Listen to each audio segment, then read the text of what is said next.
Thank you. Good morning विद्यार्थियों।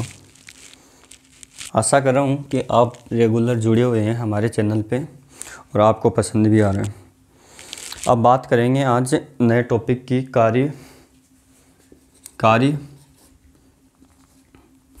कार्य ऊर्जा और शक्ति के बारे में बात करेंगे। शक्ति, वर्क, एनर्जी एंड पावर। कि कार्य क्या होता है, ऊर्जा क्या होती है, शक्ति क्या होती है, इसके बारे में जानेंगे। यानी किसी भी कार्य क्या होता है, कार्य तो यही तो होता है कि किसी भी वस्तु पे बल लगाए और उसे यहाँ से कितनी दूर तक विस्थापित किया गया। कि आपको मैथमेटिक्स में आपने बताया था कि भाई कोई वस्तु है यहाँ से यहाँ तक, मान लो ए वस्तु यहाँ है, उसको बल लगाया, एफ है, बल लगाया, और मान लो वो डैश करके समझा रहा हूँ, मान लो यहाँ आ गई वस्तु, यहाँ आ गई और यह विस्थापित हो गई, विस्थापित होकर यहाँ तक आ गई। तो यहाँ से यहाँ तक इस पर कुछ बल तो लगा हुआ है, बल, और ये विस्थापन, यानी विस्थापन जो जितनी दूरी पर, विस्थापन को ऐसे व्यक्त करेंगे यहाँ पर, इतनी दूर, इनके दोनों का गुणनफल कार्य होता है। क्या होता है? कार्य होता है। आपको कार्य की परिभाषा आप बना भी सकते हो कि किसी वस्तु को विस्थापित करने के लिए उस पर लगाया गया बल तथा उस वस्तु को कितनी दूरी पर विस्थापित किया गया, उसके गुणनफल को क्या कहते हैं? कार्य कहते हैं। गुणनफल को क्या कार्य कहते हैं। अब बात करेंगे कार्य क्या होता है। कार्य अदिश राशि होती है या सदिश राशि होती है इसकी, कि कार्य अदिश और सदिश के बारे में बताते हैं। कार्य बल इंटू विस्थापन, कि कार्य को W से व्यक्त करते हैं, पता है आपको, इसको F से व्यक्त करते हैं, एस विस्थापन। आपको पता है बल सदिश राशि है, क्या है? सदिश राशि, और विस्थापन भी सदिश राशि है, जबकि कार्य अदिश राशि है। आपको ये पूछ ले कि दो सदिश राशियों का गुणनफल अदिश राशि प्राप्त होती है। यह भी एक इम्पोर्टेंट पॉइंट बन सकता है। एग्जाम में ये भी पूछ सकता है कि दो सदिशों का गुणनफल सदिश राशि प्राप्त होती है, अदिश राशि होता है, इनमें से कोई नहीं, कौन सी, ऐसे भी पूछ सकता है। बात करेंगे इनके मात्रक की, कि कार्य का मात्रक क्या आता है। मात्रक, बल का न्यूटन, विस्थापन को मीटर में, विस्थापन को मीटर में, यही तो है। अब कि न्यूटन मीटर, जबकि कार्य को किस में नापते हैं? जूल में। किसको? ऐसा ही मात्रक, इसको क्या होता है? ऐसा ही मात्रक कार्य का क्या होता है? जूल। कि कार्य बल इंटू विस्थापन को कर दिया। अब मान लो अगर बल और विस्थापन के बीच में थीटा कोण है, क्या है? थीटा कोण। तो हम क्या करें कि अदिश राशि हुई कार्य, और कार्य का मात्रक ऐसे हमें ज्ञात करना है, बल इंटू मीटर, ये भी हो सकता है, जबकि ऐसा ही मात्रक जूल होता है।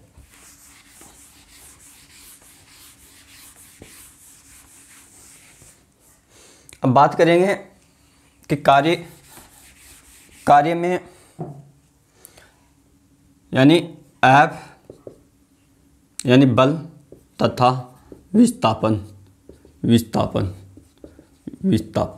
ये एरो के निशान क्या दर्शा रहे हैं? सदिश, कि ये सदिश होते हैं, सदिश, ये भी क्या है? सदिश राशि, कि F और के बीच में के मध्य थीटा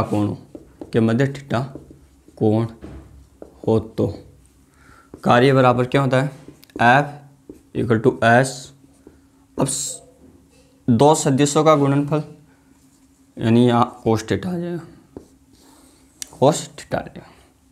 अब आपको पता है कोस, ये त्रिकोणमिति में कुछ मान होते हैं, आपको समझा दूंगा मैथमेटिक्स में, कि कोस जीरो का मान 1 होता है।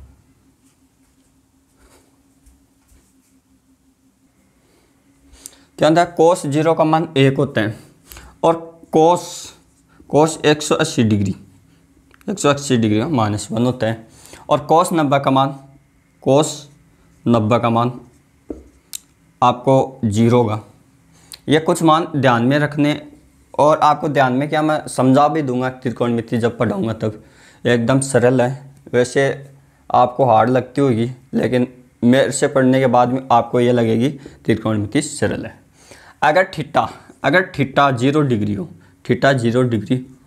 तो W इक्वल टू या 1 हो जाएगा, तो F इक्वल टू एस और ये Fs। अगर तो कार्य क्या होगा, बल इंटू विस्थापन। अगर थीटा 180 डिग्री हो, दोनों के बीच का कोण 180 डिग्री हो तो कार्य क्या होगा, W इक्वल टू 180 यानी या -1 आ जाएगा, तो F इंटू एस। यानी कार्य, जबकि कार्य कभी नेगेटिव नहीं हो सकता है, यह विपरीत दिशा में कार्य करेगा। अगर थीटा बराबर 90 डिग्री हो, थीटा बराबर 90 डिग्री हो तो W बराबर क्या हो जाएगा, W बराबर F इक्वल टू 90 का मान 0 तो S इंटू 0। किसी भी संख्या को किसी भी संख्या को 0 से गुणा करेंगे तो 0 ही आएगा, 0 आएगा, क्या होगा, कार्य 0 होगा। ये थे इसके कुछ केस बनते हैं। आपको देगा कि बल और विस्थापन के मध्य अगर बल और विस्थापन यानी लंबवत दूरी पर लगाए जाते हैं तो उसमें उस कण के द्वारा किया गया कार्य 0 होता है। जैसे आप जो कुल्ली होता है, कुल्ली जो रेलगाड़ी में कुल्ली जो यहाँ से ऐसे ऊँच के ले जाता है, तो वो लंबवत यानी विस्थापन इधर, बल इधर लग रहा है, विस्थापन ऊपर की ओर लगा रहा हुआ अपने पेशी बल के कारण, तो थीटा क्या होगा, 90 डिग्री होगा। उसके द्वारा किया गया कार्य तो 0 होगा। अब आप ऐसे पूछोगे उसको मजदूरी किस काम की, उसने कुछ तो किया ना, परिश्रम तो किया ना, उसकी मजदूरी दी जाती है। ये वहाँ पर पूछा जाता है एग्जाम्पल ऐसे। और भी है जो आपको कंडीशन के जो आप समझ जाओगे। अब बात करेंगे कार्य से संबंधित ही कुछ इम्पोर्टेंट की कि कार्य में क्या होता है। ये पॉइंट ध्यान में रखना, 1 जूल इक्वल टू 10⁷ अर्ग। यानी कार्य का मात्रक SI में तो ये होता है जूल, और ये अर्ग CGS पत्ती में होता है, CGS पत्ती में। आपको भैया 1 जूल बराबर कितने अर्ग हुए, 10⁷। और बल 1 न्यूटन इक्वल टू 10⁵ जूल, ये भी बहुत बार ध्यान में रखना, यह भी इम्पोर्टेंट है। अब बात करेंगे कि किसी वस्तु द्वारा हमें जो कार्य करते हैं उसे यांत्रिक ऊर्जा कहते हैं। क्या कहते हैं, यांत्रिक ऊर्जा।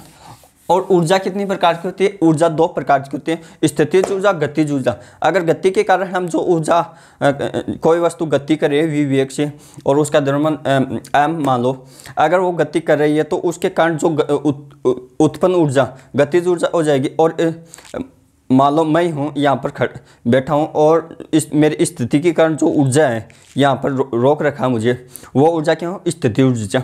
अब बात करेंगे गतिज ऊर्जा और स्थितिज ऊर्जा। यानी ऊर्जा 2 प्रकार की होती है, ऊर्जा 2 प्रकार की होती है। ऊर्जा कितनी प्रकार की होती है, 2 प्रकार की। पहली होगी स्थितिज ऊर्जा, स्थितिज ऊर्जा। स्थितिज ऊर्जा का मतलब पोटेंशियल एनर्जी, PE से दर्शाएं, एनर्जी को E से, P से, जो पोटेंशियल एनर्जी। बात करेंगे गतिज ऊर्जा, इसे बोलते हैं काइनेटिक एनर्जी। किसे देते हैं, काइनेटिक एनर्जी, यानी K और KE से दर्शा देंगे। अब बात करेंगे विस्तार से इनकी। मान लो गतिज ऊर्जा। आपको नोट्स भी ऐसे बनाना है कि यहाँ ऐसे लगा है पॉइंट, गतिज ऊर्जा लिखा है, इसके यहाँ से लिखना है कि किसी वस्तु के गति के कारण उत्पन्न किसी वस्तु की गति के कारण उत्पन्न ऊर्जा गतिज ऊर्जा कहलाती है। यानी कोई वस्तु है वो गति करे, उसके कारण उत्पन्न ऊर्जा गतिज ऊर्जा कहलाएगी। अब गतिज ऊर्जा क्या होती है? गतिज ऊर्जा KE = ½ mv²। यानी गतिज ऊर्जा क्या है? KE यानी काइनेटिक एनर्जी क्या होगी? mv²। अब बात करें काइनेटिक एनर्जी का, ये तो फॉर्मूला हो गया। आपको यही ध्यान में रखना कि किसी वस्तु के गति के कारण उत्पन्न ऊर्जा गतिज ऊर्जा कहलाती है। अब बात करें गतिज ऊर्जा के बारे में, यहाँ तक लिया। अब यहाँ गतिज ऊर्जा में एक संबंध स्थापित करें, किसमें? संवेग और गतिज ऊर्जा में संबंध। संवेग क्या होता है? आपको बता चुका हूँ मैं कि द्रव्यमान इंटू वेग। द्रव्यमान इंटू वेग क्या होता है? संवेग होता है। संवेग जिसे P से व्यक्त करते हैं, ये m हो गया, ये v हो गया, mv, ये संवेग हो गया। मान लो गतिज ऊर्जा को मैं ऊपर नीचे m से गुणा करता हूँ। क्या करता हूँ? m से।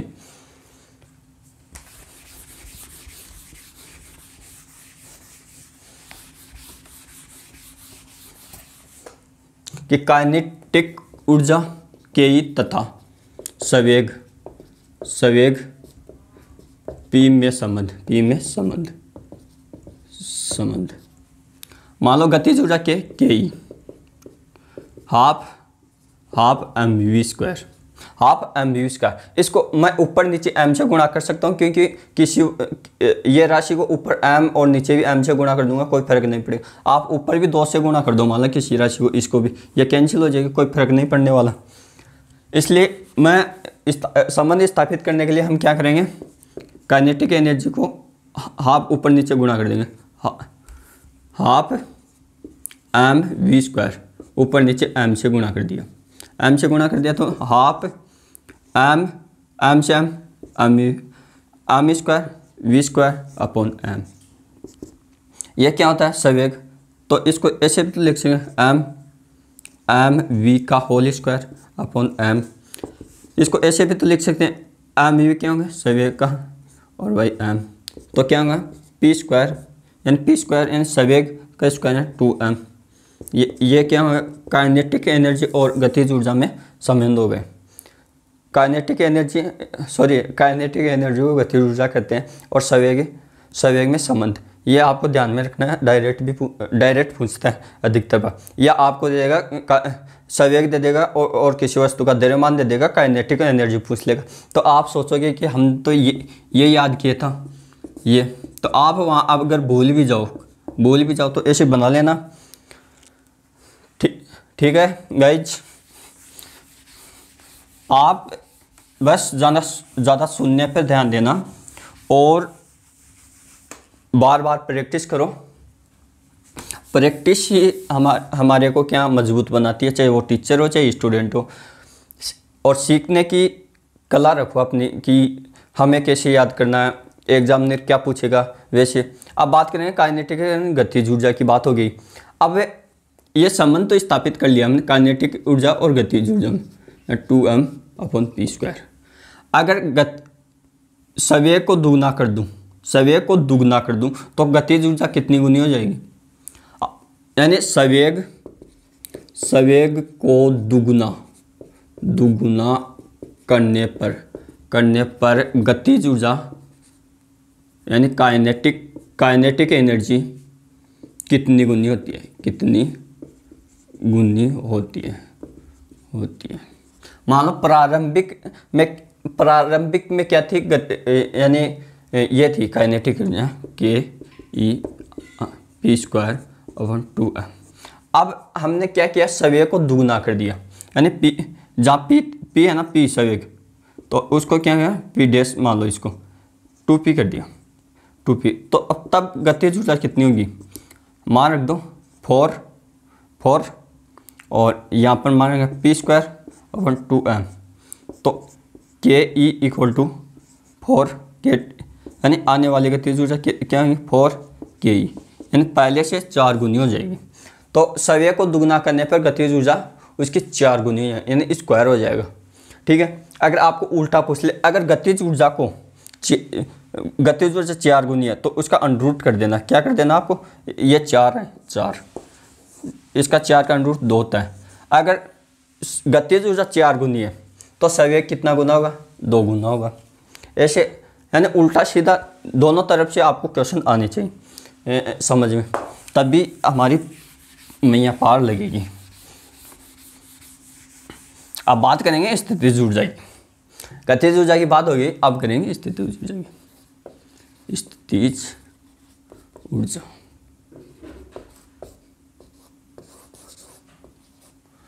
इसे बोलते हैं पोटेंशियल एनर्जी। पोटेंशियल एनर्जी यानी किसी वस्तु की स्थिति के कारण जो ऊर्जा होती है उसे स्थितिज ऊर्जा कहते हैं। स्थितिज ऊर्जा यानी मान लो गुरुत्वीय त्वरण के कारण उत्पन्न स्थितिज ऊर्जा क्या होते हैं, गुरुत्वीय जनित त्वरण के कारण उत्पन्न स्थितिज ऊर्जा यानी गुरुत्वीय त्वरण के कारण स्थितिज ऊर्जा क्या होती है। Potential energy equal to mgh। अब बात करेंगे, यहाँ m तो वस्तु का द्रव्यमान हो गया, m तो क्या हो गया, m तो वस्तु का द्रव्यमान, g जनित गुरुत्वीय त्वरण और h ऊंचाई होगी वस्तु की, यानी m तो गुरुत्वीय, m तो वस्तु का द्रव्यमान और g जनित गुरुत्वीय त्वरण जिसका मान क्या होता है, g बराबर 9.8 m यानी मीटर प्रति सेकंड स्क्वायर। त्वरण का मात्रा मीटर प्रति सेकंड स्क्वायर और h ऊंचाई।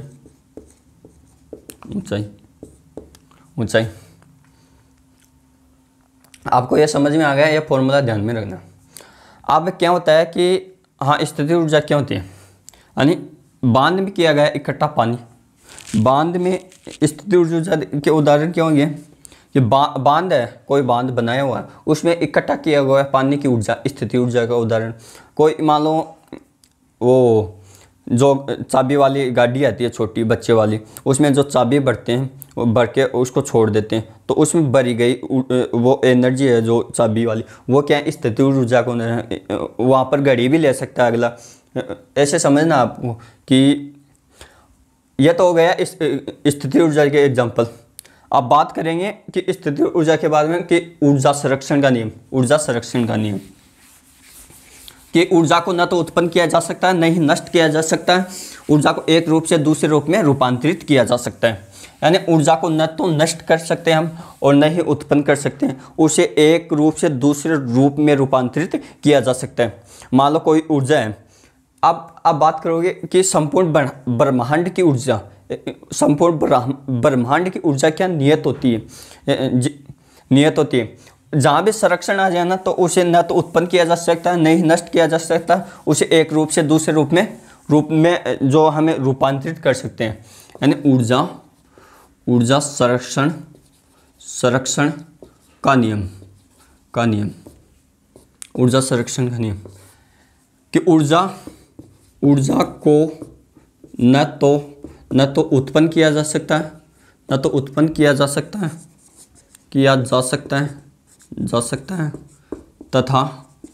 न ही नष्ट किया जा सकता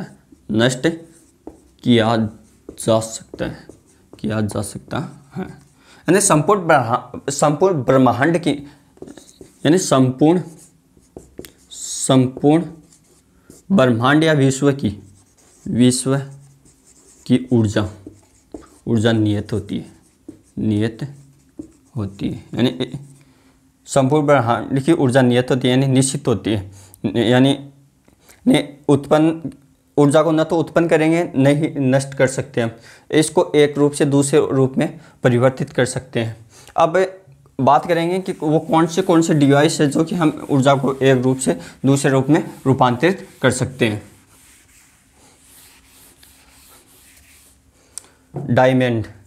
डायनेमो डायनेमो डायनेमो एक उपकरण आता है, उपकरण। ये क्या करता है कि यांत्रिक ऊर्जा ना, यांत्रिक ऊर्जा, आपको क्या लिखना है कि ऊर्जा परिवर्तित यानी चेंजिंग, चेंजिंग करते हैं। यहाँ लिखा आपने यांत्रिक ऊर्जा, यांत्रिक ऊर्जा लिखा। अब ये यांत्रिक ऊर्जा को किस में चेंज करेगा? यांत्रिक ऊर्जा को विद्युत ऊर्जा में, विद्युत ऊर्जा में चेंज कर दिया। अब मान लो या तो यांत्रिक ऊर्जा को विद्युत ऊर्जा में चेंज कर लिया। आपको पूछे कि विद्युत मोटर ऊर्जा को किस में रूपांतरित करती है? विद्युत मोटर क्या करेगी? विद्युत मोटर क्या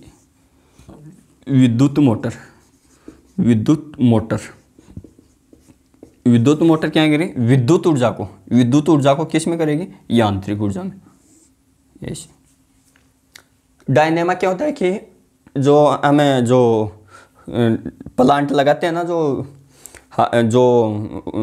ऊर्जा को प्राप्त, विद्युत ऊर्जा को बड़े बड़े बांध बनाकर, वो क्या टरबाइनों पर जो पानी गिराया जाता है तो वो यांत्रिक ऊर्जा होती है, और उसको टरबाइनों को घुमाकर जो विद्युत बनाई जाती है उसे विद्युत ऊर्जा। टरबाइन क्या होता है? टरबाइन एक डायनेमा लगा होता है, उसमें चुंबकीय क्षेत्र उत्पन्न किया जाता है, जिसके कारण विद्युत एवं त्वरित ऊर्जा के कारण उसमें विद्युत ऊर्जा परिवर्तित होते आवेशों के कारण। उसमें क्या विद्युत ऊर्जा यानी यांत्रिक ऊर्जा को विद्युत ऊर्जा।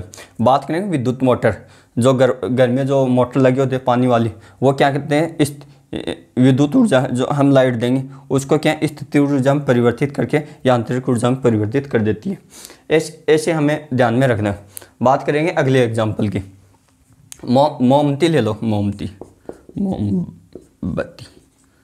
मोमबत्ती क्या करती है? मोमबत्ती यांत्रिक ऊर्जा को ऊष्मीय ऊर्जा और प्रकाशीय ऊर्जा में परिवर्तित है। ये क्या ये मोमबत्ती क्या करती है? यांत्रिक ऊर्जा को क्या करेगी? ऊष्मा में तथा प्रकाश में परिवर्तित कर देगी। प्रकाश में परिवर्तित करेंगे। विद्युत सेल ले लो, विद्युत सेल ये क्या करता है कि रासायनिक ऊर्जा को विद्युत ऊर्जा में यानी केमिकल एनर्जी को इलेक्ट्रिसिटी में कन्वर्ट कर देंगे, यानी रासायनिक ऊर्जा को विद्युत ऊर्जा में परिवर्तित करता है। अब बात करेंगे आगे भी है स्पीकर, माइक्रोफोन, ये जैसे आपको क्या ऐसे ये एग्जांपल आपको रटने नहीं, समझने और समझ के याद करोगे तो बहुत जल्दी होगी। अब मान लो मैंने बताया कि विद्युत सेल, क्या बताया? विद्युत सेल क्या होता है कि सेल दो प्रकार के होते हैं। प्राथमिक, थोड़ा सा समझ लेते हैं सेल का। प्राथमिक सेल और एक द्वितीय सेल।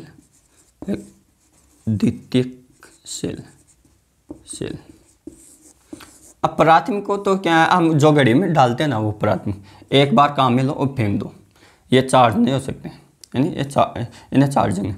ये एवलांशिक सेल होते हैं जो हमें मोबाइल की बैटरी में डालते हैं, वो इनको क्या बार बार आवेशित किया जा सकता है, बार आवेशित करके लंबे समय के लिए काम में लिया जा सकता है। अब ये सेल हो गए। अब सेल क्या करते हैं? सेल में क्या ऐसे दो रोड लगी होती हैं, मान लो ये प्लस है ये माइनस। इसमें क्या मान लो Na से सोडियम हाइड्रोक्साइड ले लिया, वैसे H2SO4 इसमें अधिकतर बार लेते हैं, ये H+ बना लेता है और ये CHO-। अब इसमें क्या है, हम इसे विद्युत धारा इसमें प्रवाहित करेंगे तो इसमें क्या है, ये आयन एक दूसरे के यानी धारा की दिशा, विद्युत धारा की दिशा किसे? इलेक्ट्रॉन के विपरीत होगी। तो ये आयन, ये रासायनिक केमिकली तो है, तो ये रासायनिक ऊर्जा को किस में करेंगे? विद्युत ऊर्जा में परिवर्तित करेंगे। तो सेल क्या करता है? रासायनिक ऊर्जा को विद्युत ऊर्जा में परिवर्तित करता है। ऐसे हमें समझ के याद करेंगे ना, 1-2 पॉइंट नहीं, बहुत से पॉइंट क्लियर होते हैं इसमें। अब बात करेंगे कि ऐसे और भी एग्जांपल है। जैसे जैसे हम आगे बढ़ते जाएंगे आपको पूरे एग्जांपल क्या, पूरी फिजिक्स जो बेसिक फिजिक्स आती है ना कंपटीशन, वो पूरी की पूरी याद करवा दूंगा चुटकियों में, वो भी समझा के। अब बात करेंगे कि हमें यहाँ हो गया। अब बात करें शक्ति। शक्ति किसे कहते हैं? शक्ति उसे कहते हैं कि कार्य करने की क्षमता होनी चाहिए, ताकत होनी चाहिए, पावर। शक्ति, शक्ति किसे कहते हैं? पावर को। पावर को यानी कार्य करने की दर, कार्य करने की दर, कार्य करने की दर, दर शक्ति कहलाती है। कार्य करने की दर पावर कहलाती है, पावर कहलाती है। अब कार्य करने की दर क्या है? पावर कहलाती है। लो भाई पावर लो। पावर क्या? कार्य करने की दर, कार्य ये हो गया, और दर, दर यानी समय। अब कार्य का मात्रक क्या होता है? जूल हो गया। समय का सेकंड हो गया, सेकंड हो गया। लेकिन पावर का ऐसा ही मात्रक क्या होता है? वाट होता है, वाट। अब वाट क्या होता है कि ये पावर है ना, पावर, इसकी जो जेम्स वैज्ञानिक, जेम्स वाट नामक वैज्ञानिक के सम्मान में इसका ऐसा ही मात्रक क्या रखा गया? वाट रखा गया।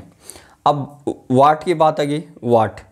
अब आरआरबी ग्रुप डी में, आरआरबी ग्रुप डी में 2018 में एक क्वेश्चन आया था कि ऐसे बना के, क्योंकि यहाँ से उठाया था उसने क्वेश्चन एग्जाम ने। कैसे उठाया कि हम तो याद करके गए थे 1 जूल बराबर क्या होता है? 10 की पावर 7 अर्ग। ये अगले ने क्वेश्चन कैसे घुमाया कि 1 जूल दे दिए, ऐसे कर दिया। अब यहाँ 1 सेकंड, यहाँ 1 वोल्ट। ये इसको मैं उधर ले जाऊँगा, एक बार उधर ले जाऊँ तो 1 वोल्ट इंटू 1 सेकेंड, 1 सेकेंड। इसका ये आंसर था, सही राइट आंसर ये था। आप क्या है, आपको ऐसे समझ के याद करना है, क्योंकि इसमें वोल्ट दे रखा है तो आपको अंदाज़ लगाना है कि ये किससे संबंधित, वोल्ट शक्ति से संबंधित है। तो आप डायरेक्ट आपका माइंड शक्ति पे काम करना चाहिए, पावर पे। आपको पता है कि पावर W/T होता है, ठीक है। इसका मान जूल हो गया, जूल हो गया, इसका सेकंड हो गया, और इसका वोट होता है ये वोट। आपको पूछा 1 जूल का, तो इसमें दिक्कत कहाँ गई? वोट इंटू सेकेंड, इसका हो गया सेकेंड। कार्य का मात्रा, तो 1 जूल बराबर ये हो गया। ऐसे क्या एग्जाम्पल पूछा था। अब गाइस वीडियो अच्छा लगे लाइक शेयर सब्सक्राइब करें, थैंक यू। और भी अगर कार्य और शक्तियों और ऊर्जा से संबंधित जो भी इम्पोर्टेंट पॉइंट होंगे मैं अगले नेक्स्ट वीडियो में आपको विस्तार से समझा दूंगा और MTR लिखा दूंगा इसके, जिससे कि आप एग्ज़ाम के वक्त में वो MTR ही याद करना, क्योंकि पूरा सिलेबस पढ़ा नहीं जाता किसी से भी, चाहे वो टॉपर ही क्यों ना हो। थैंक यू गाइज, वीडियो अच्छा लगे, थैंक यू।